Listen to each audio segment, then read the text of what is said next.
and welcome to the 1%ers Performance Podcast, coming to you from Combermary and Gadigal Country in Australia. We pay our respects to elders past, present and emerging, and we acknowledge the First Nations people of these lands. This is the podcast exploring how small changes make a big impact. I'm Mario Buchs, and together with my co-host Tim Buxton, we'll discover the unseen edges of peak performance to help athletes, teams and leaders unlock their exponential growth. And now, it's time to dive in and find the 1% that changes everything. So, hello everyone. We've been away a little bit. That brought us to an idea. How do we keep exercising while we're away?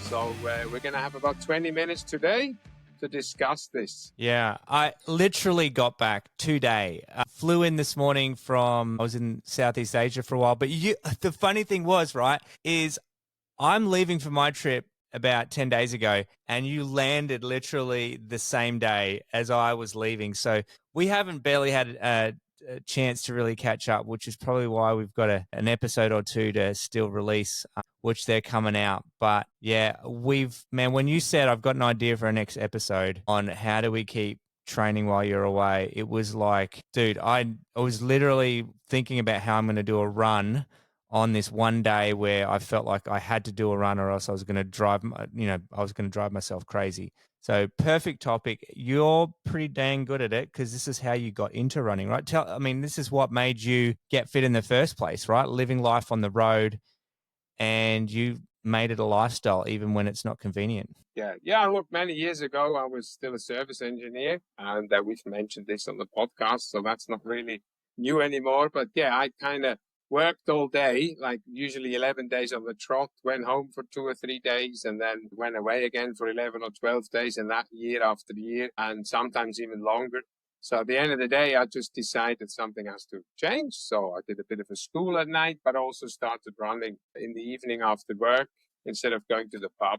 And then I soon learned early on, if you're not organized, you're never going to do the run. I mean, I didn't put myself under too much pressure in the beginning. There was 2 runs a week, 3 runs a week tops. Maybe now it's a little bit different. We're running 6, 7 times a week. So while we're away, it's not always easy. It's just a matter of fitting it in. But also the other side is, you put yourself under pressure. You're going out in the morning. Yeah, sometimes it just doesn't happen. If you have to leave early on the hotel, if it's for work or something, sometimes you need to visit someone at 7 or 6:30, 7 o'clock in the morning. It doesn't fit in, then you need to kind of do it in the evening or something like that. So it's a matter of just planning. But there's also a difference between travel for work and travel for a holiday with your family. So this is maybe something that has to be negotiated up front, especially when you go away with your family. I let them know, hold on, there may be, I will go and train. And then obviously over the years, people have got used to me, my wife and my daughter and things. So they let me do this. But yeah, there is a negotiation that has to go on, which is only fair. Everybody has to have their own way of how to get it done. But I think a lot of runners that I know, they still run while they're on holiday because the goals we set ourselves, so the race goals are so high, you can't lose out 2 or 3 weeks of not running, right? Right, exactly. And running too becomes a lifestyle too. I think about these guys that break records and do incredible things.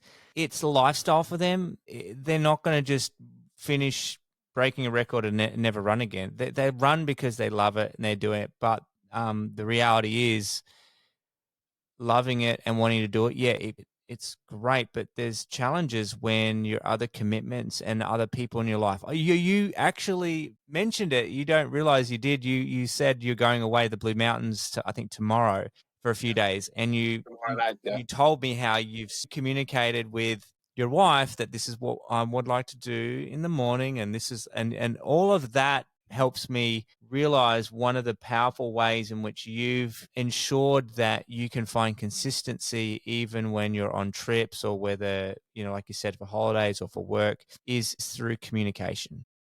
Absolutely. You don't want to be that guy that this is that selfish person that always puts them and their stupid running first. However, when you communicate with somebody ahead of time and they're not just, it's not just thrown on them that you've planned this or this is what you want to do. It opens the opportunity for not only for them to not just give you permission, but to negotiate how there can be a win-win where they might be able to do something that's just for them whilst you're doing something that's just for you. Or you might be a dad like me and it's like, hey, I'm going to make sure you have time without the kids and you can go for your spa treatment in the afternoon. But, can you help me understand that this is something I'm doing? So that communication piece is crucial. I'm so glad you mentioned that. I think, and I didn't have a lot of time to organize this, but it has to be both. A mutual decision has to be made. It has to work for both parties. And that doesn't just go for running. That can be anything. Other people like to go fishing. Then they might want 2 or 3 hours in the morning or in the afternoon to go fishing or whatever it is. It doesn't really matter. Just following our hobby. And you said a lifestyle. These things are important. And we've been discussing this anyway many times, that health and wellness is so important for your everyday energy, So when I'm away for work, I sometimes pick people up. I try to kind of give them a hint and say, hey, did you bring your trainers? Problem is with me, they're always worried that I'm going to go out for a half marathon every morning, right? So I said, look, that's not how my life works, right? We can go for 5, 8, 10 Ks easy at your pace. It doesn't matter. And I do that when I travel. So when I'm overseas for work, I do that. Sometimes guys a lot younger than me have their running shoes with them because they usually go to the gym or something, and they amaze me. They don't run a lot, but they're just generally fit because they look after themselves. Especially people in Europe, I'm always amazed. They're just generally fit. They can go for an 8, 9, 10K run easy on the morning. They might not do it again the next day. It doesn't matter. But, and this time round, it was a bit fresh and a bit cold in the morning and dark and foggy and stuff. So we put the head torches on and off we went. So, yeah. And if I can get someone inspired to do that, that's great. Yeah. Yes. What you've highlighted is this idea of inviting people into your success, right? Inviting people into your world and not just your success, but if you can inspire someone, if you can, rather than it just being, this is what I'm going to do. But when you invite other people to join you, well, maybe that also is another way of still being able to kind of get what you need to get done, but also, build a friendship with somebody, build a connection with somebody.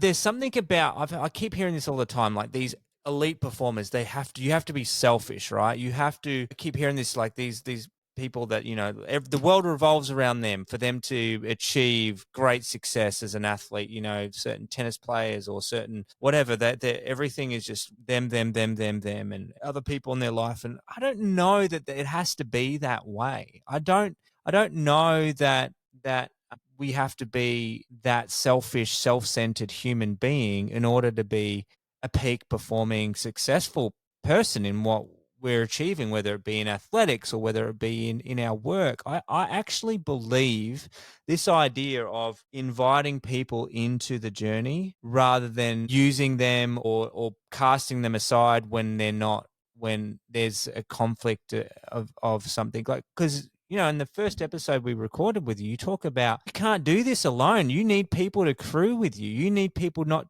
just to give you permission to be selfish and run, but you need people to help you, run.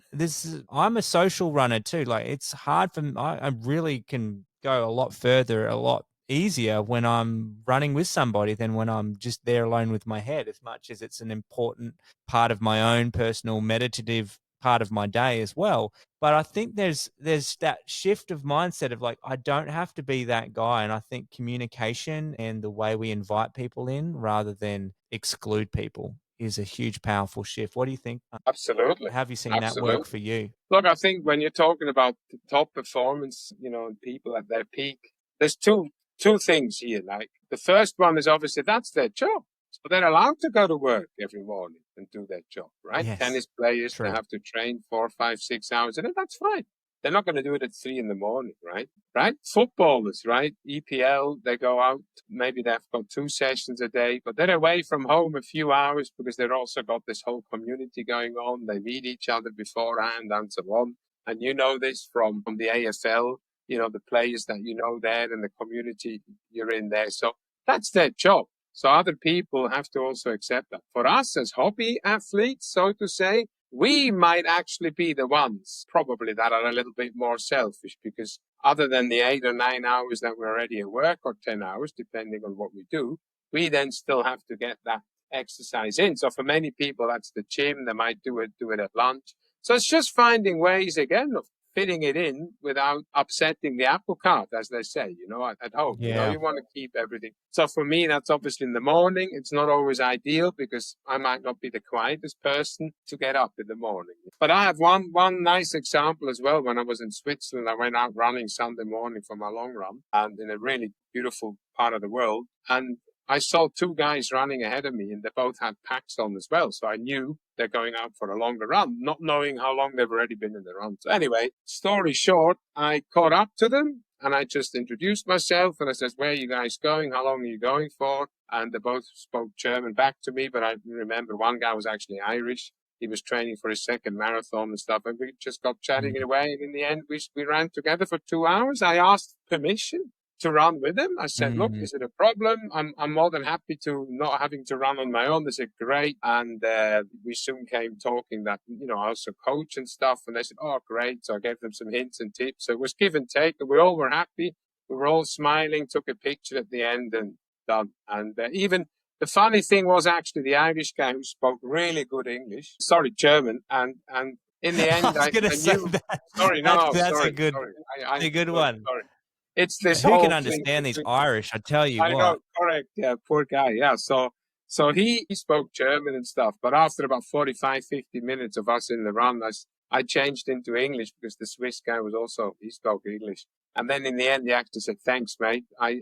It's tough for me to speak German and run on my long run at the same time. I says, yeah, I noticed that. I know what you mean. So, all good. So, just little things, where you conserve energy on the long run. If you still have to translate everything and you still want to be in a communication with or Man, communicate your with mind is someone. working. Fun, yeah, over time. Yeah, so it was quite funny. But it was nice of him to notice that was deliberately done by myself, So changed back into English and everybody was happy. But really cool. And Good. so, Yeah, you meet other people. man, It's great, The other thing you said earlier, I want to pick up on, is you said sometimes we think we have to do these long runs, or we think we have to do these even you probably laugh at me saying this, like fast paces, because it's the one comment I keep getting from you as I'm running. Dude, I'm glad you did that. Why the heck did you run so fast?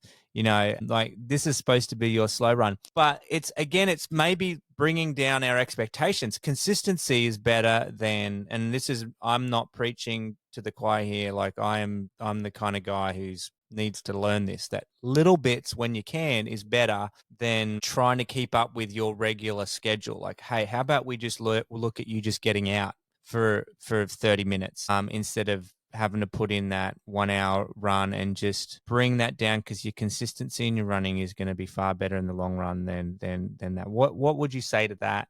Or can you talk a bit more about that? I mean, I live by that actually. When I took on Gary as a coach, I was running, maybe 4 or 5 times a week. The long run was really long. So the biggest change that he made is had me run a little bit less distance or time, but more often. So my strength and my improvement definitely came from this consistency, because we coach together now at a club, and we both have the same mindset, whereas consistency is the key. Getting it done as much as often as possible is worth a lot more than having that big long run on a Sunday. Then you have to recover for 3 or 4 days and then you go again. And people sometimes do silly things. The first workout they do after 3 days of rest is a proper interval workout or a far leg workout or the hill workout or something like that. So I think that's a good point. Yeah. Consistency is always key. And especially for things that we're looking at doing later in the year with you. Yeah. This just getting the body used to getting up and running. And, it's also nice sometimes to have a rest. But the best runs are the ones that are really hard, the training runs, because then you have something in the best runs are the tough training runs, because they're the tools you can put in your toolbox that you will then use on race day or whatever it is. The extra hour you put in at work will then help you finish something, at a later stage. And I had to put the work in. How often do we want to say, 4 o'clock, 5 o'clock, I've had enough? But if we put the extra yards, it makes our life easier the next day with running. It's exactly the same. Getting it done. There's so many tricks. You know, you run for 30 minutes one way, there's your 1 hour run. Or you run 15 You minutes. have to run. You 30 have to minutes. run back, don't you? You can't. You can't not. Make sure there's no Uber or taxi or bus available. You run somewhere, you have to get back. And Well, let me tell these are you, the tricks, a perfect example. A perfect example of that was this is yesterday. I'm in Bali and I've been traveling back to back flights from Chiang Mai to Bangkok, Bangkok to Bandung, Bandung, taking like I was just on the go, and you just can't squeeze it in. There was no staying with someone at their house, so there was no gym and treadmill to even do it indoors, and just all those things were kind of working against me. But I made a commitment. I'm just going to bring my running shoes wherever I go, just in case there's an opportunity. And I finally had this free day, and it was in the rice fields of Bali, of all places. And I'm like, this is where I'm doing it. Like, I know I've got a couple of hours before we're leaving. I can get in a good 45-minute run. Pulled my sneakers out, and I'm running these rice fields, mate. I did my hills workout. Let me tell you that. I think it was like 150 elevation in just a short piece. And I was doing this run, and I was thinking it's so important to be flexible when you're out of schedule, right? Because if you're flexible and you're willing to just figure it out whenever you can, then what will happen is you'll find a way to weave it in. If you are not flexible, you'll find an excuse. Always find an excuse to say, I didn't get to do it today because X, Y, and Z got in the way. You've got to be willing to run not at your regular time, which is sometimes the beautiful thing about, the routine of life back generally at home is you have your regular runs you do with friends or the regular clubs you're a part of and the times you usually do things. When you're outside of that controlled environment, you have to tell yourself, I am going to find a way and I'm going to take advantage of it when it's there. And I tell you what, not only was it my hills workout, I was dripping in sweat. And I realized, like you said, these are the hard workouts. This workout that I did, that I found a way to do it, will prepare me for the time when I'm like on doing the hills in Iraq and I'm like realizing, you know what, I didn't know I could do this. And I'm like, no, you know what? You've got all these times and moments where it was so hot, where you were sweating bullets and you did do it. You did get it done. These are like the tests to say that are the challenge for when you know it's going to be tough on your next event that you're trying to do. You've got a number of these moments and days and sessions in the book that you can draw on when the going gets tough. So that's what I would kind of add, is that one thing I learned from this trip was really be flexible, be prepared, and be willing to let your plans, nothing goes to plan. Be willing to kind of plan 2 or 3 moments in that day where you know you could do it. Okay, if I don't get it done in the morning, it's not the end of the world. I don't scratch that as a day off. I can't do it. Maybe I'll look at my day and think there's 2 or 3 options that I can go for. It gives me the flexibility to not be hard on myself if I didn't miss it in the morning and think, dang it, I'm done. But I was able to get it done. As we kind of wrap things up, what are your thoughts on that and your Wrapping this experience? up, just 3 little things. 2 are more important than the third one. But point number 1, when we feel good in a training run and it says X, we need to do X, we finish at X, even if we feel great and we could go longer. There's no need. The other thing Ooh, is, if we I like don't it. feel really good, we finish it. And that's what's going to be the 2 tools that get us, Because in a race, if you feel really good, that doesn't mean you need to push harder. Because how are you going to feel in 30 kilometers in a longer event, And then the Yeah, I last like thing, that. it doesn't always have to be a run. I came back from Europe and I had 3 or 3.5 hours layover at the airport. So I zeroed my watch, 0 steps, and I started walking around the airport until I had 10,000 steps. And only then did I sit down. And I had my pack on me, so it was a little bit of a workout. So yeah, there's always a way. Dude, look at that. What a hack. Mic drop. What a hack. And that's it, right? It's looking for all of those little opportunities that you can get it done.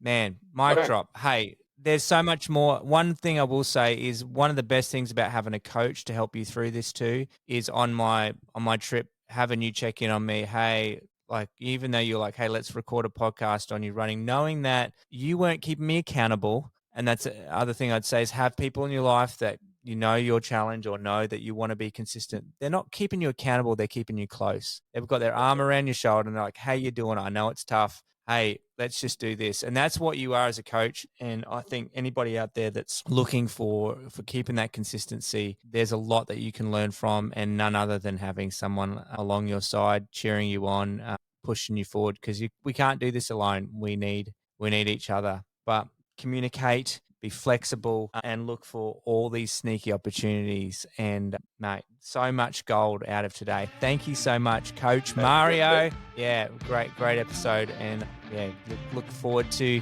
having you next time on the podcast for more of these 1%ers. Thanks for tuning in to the 1%ers podcast. That's a wrap for another episode. And we're proud to be recording from Australia on Kombumerri and Gadigal country.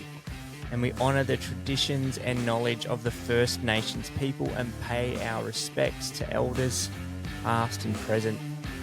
If you enjoyed today's episode, don't forget to subscribe and leave us a review. We want to hear from you, the questions or topics you would like us to cover. And you can easily do that in the Spotify app. And for those of you that are ready to discover your peak performance edge today, just head on over to our website. That is top.coach. That's TOPP.coach. And start unlocking your unlimited potential with us today. We would love to work with you. And that's it for now. Until next time. What are you waiting for?